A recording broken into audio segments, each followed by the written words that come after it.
The following video will demonstrate the proper procedure for clearing a label wrap on any 4, 6, or 8-inch T8000 thermal printer. A label wrap occurs when one or more labels wrap around the platen. This is usually due to the label that was incorrectly torn, causing it to adhere to the platen. You may leave the T8000 powered on when clearing a paper jam. First, you'll need to open the media cover and print head.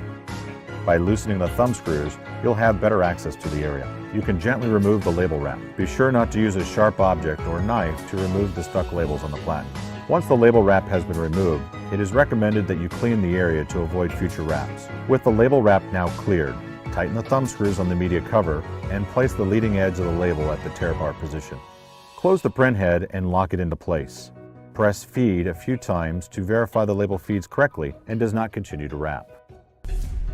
For additional T8000 product information, visit Printronix.com.